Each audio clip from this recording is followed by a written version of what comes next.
आपण हिरवी मिरची भाजून घेऊ.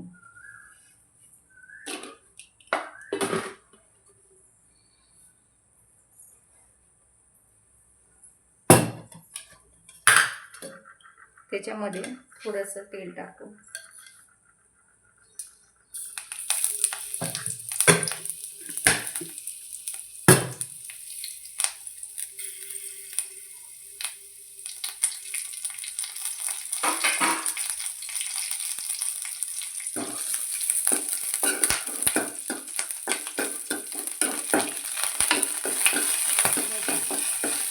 आता आपल्या मिरच्या छान भाजल्या गेलेल्या आहेत. त्याच्यासाठी आपण आता मिरची आणि लसूण हे मिक्सर बाउलमध्ये काढून घेऊ.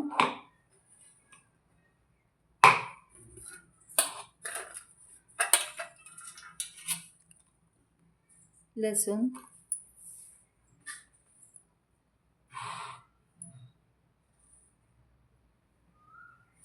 जिरे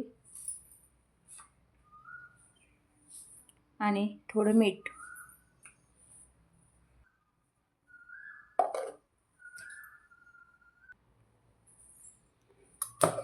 बघा, आपण मिरची काढून बारीक केलेली आहे. आता आपण दही आणि बेसन थोडं मिक्सरमध्ये फिरून घेऊ. आता आपण याच्या मिक्सरमध्ये 1 वाटी दही टाकून घेऊ.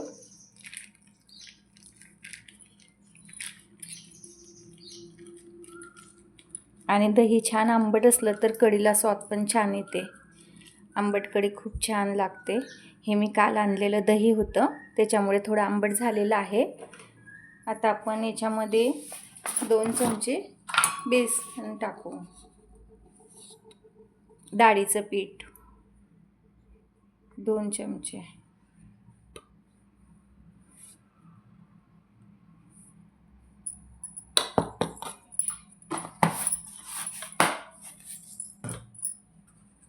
आता आपण याला मिक्सरला फिरून घेऊ. आता आपण फिरून घेतलं. आता याच्यामध्ये थोडंसं पाणी टाकून घेऊ.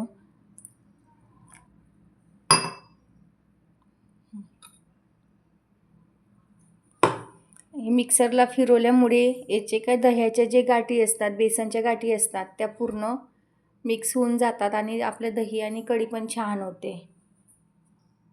आता आपली कढी तापलेली आहे. आता आपण त्याच्यामध्ये तेल टाकून घेऊ.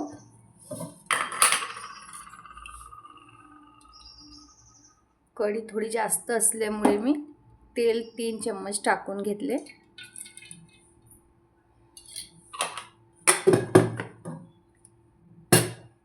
तुम्हाला आवडेल तेवढं टाकू शकता. आता आपलं तेल गरम होत आहे.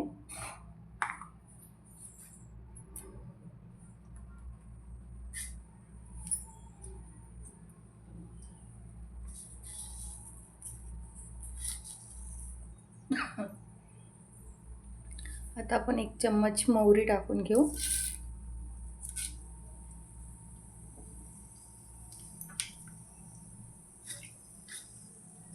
आपण चटणीमध्ये जिरं टाकलं होतं, पण थोडं याच्यामध्ये पण टाकून घेऊ.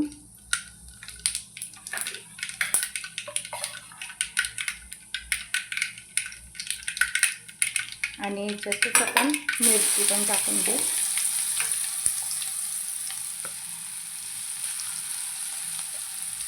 तशा मी 6-7 मिरच्या घेतलेल्या आहेत. थोडी तिखट करायची म्हणून तुम्ही तुमच्या आवडीनुसार घेऊ शकता.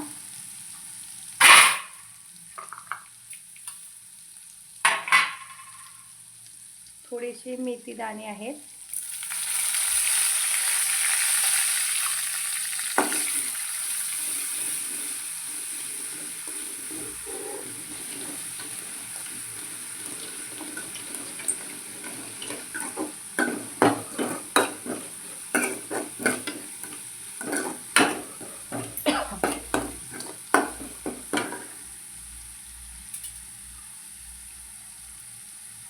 कढीपत्ता,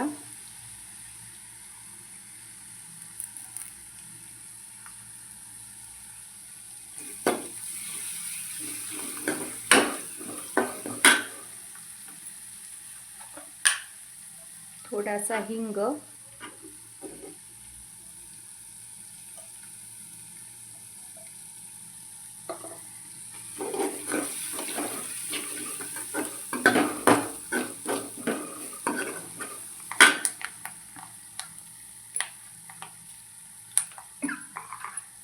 थोडी कस्तुरी मेथी,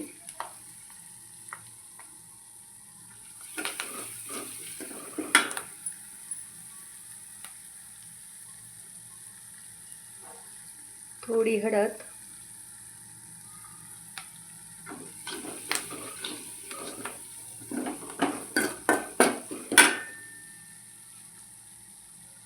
थोडं मीठ. आपण चटणीमध्ये टाकलेलं आहे पण ते थोडं कमी होणार म्हणून 1 चम्मच आणखी टाकणार आहे आपण.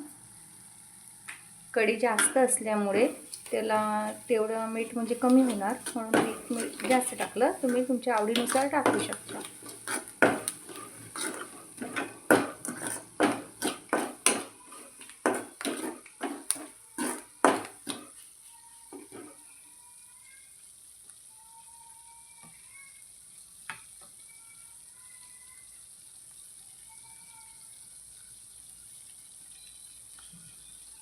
आपण ह्याच्यामध्ये आपण मिक्सरमध्ये जे दही आणि बेसन फिरवलेलं आहे ते टाकून घेऊ.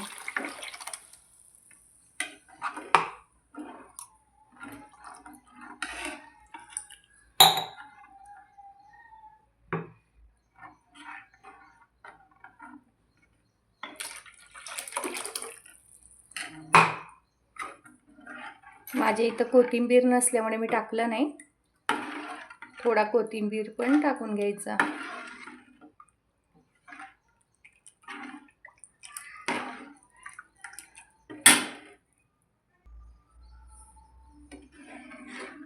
आता आपण 15 ते 20 मिनटं कढीला शिजू देऊ.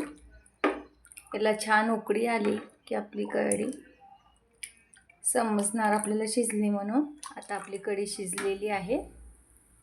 आपल्या कढीला अशी छान उकळी पण आलेली आहे. बघा कशी छान शिजली. आणि दह्याची असल्यामुळे अशी छान घट्ट अशी वाटत आहे.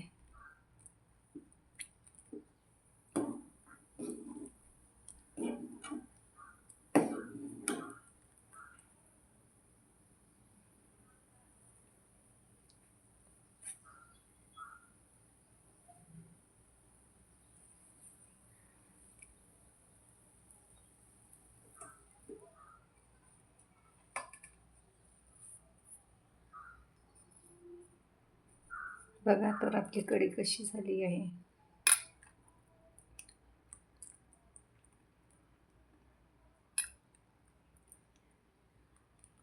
तुम्ही पण अशीच बनवता का कढी? कशी वाटली कमेंट्स करून सांगा. लाईक आणि सबस्क्राईब करायला विसरू नका. बाय.